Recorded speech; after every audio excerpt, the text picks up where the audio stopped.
Allez, Allez. c'est parti. Mon bébé. Ah oui, je vais filmer, ça va être bien. Ah, ça va être bien. Hein. Ah oui. Y'a plus personne après toi? Non, je crois que je suis le dernier là. Mire. Terrorisé par des assemblées entières d'êtres repoussants. Ombre fugitive, s'insinuant parmi les meubles et les objets. S'immisçant dans les plus petits interstices. Sur le paysage. Isolé de la présence rassurante des adultes. Seul, si irrémédiablement seul dans la nuit noire, à la merci des assauts d'une multitude de mutants, batraciens, mollusques, sauriens, invertébrés et animalcules de toutes sortes qui s'enchevêtrent, se chevauchent, s'entassent en rampant sur le plancher, glissent le long des murs, en laissant derrière eux de repoussantes traits de sécrétions visqueuses. De signes mouvants dans lesquels elle devine le corps d'une femme particulièrement belle et très fine, la taille élancée, la poitrine haute et ferme, le corps alti, les jambes interminables, avec de grandes ailes de papillons se déployant dans le dos, la tête n'étant qu'une immense flamme sertie d'une paire d'yeux effilés.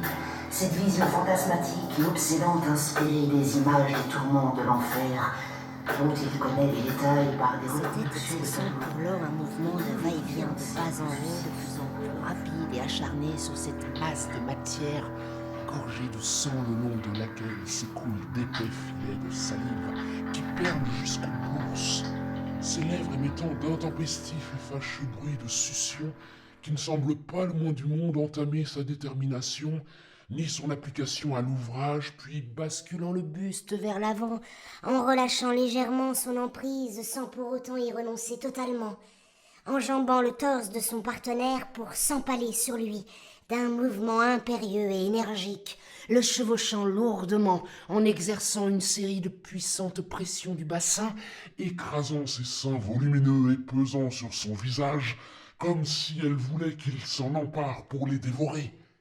Semblant lui passer par-dessus de tous les bords, tel un impétueux torrent de chair, de peau, de glaire, de muqueuse et de sang.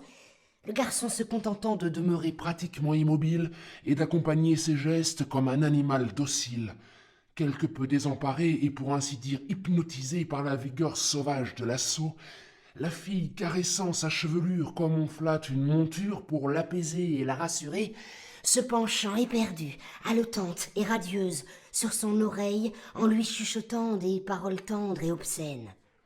Oh, écoute, je voudrais te demander quelque chose.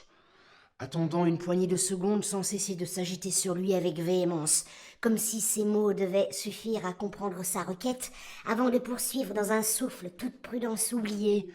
J'aimerais bien que tu mens. Le garçon, d'abord surpris, interloqué, lui adressant un regard interrogateur et décontenancé dans lequel il ne peut s'empêcher de laisser poindre une nuance d'inquiétude. Puis comprenant brusquement sa requête.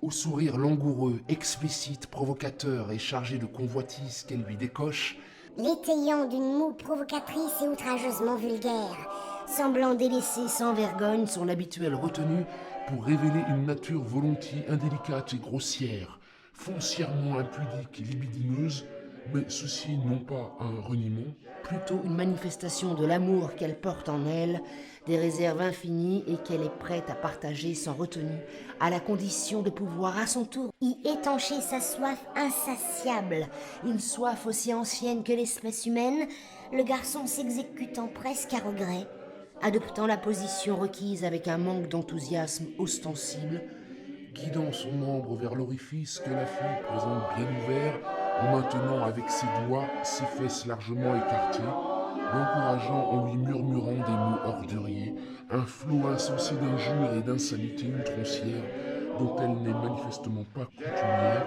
Le gland s'introduisant avec difficulté, aussitôt rejeté comme un corps étranger et hostile, ne parvenant à s'enfoncer qu'au prix d'un effort douloureux, s'y reprenant maladroitement à plusieurs reprises avant de renoncer pour emprunter en dernier recours une voie plus conventionnelle.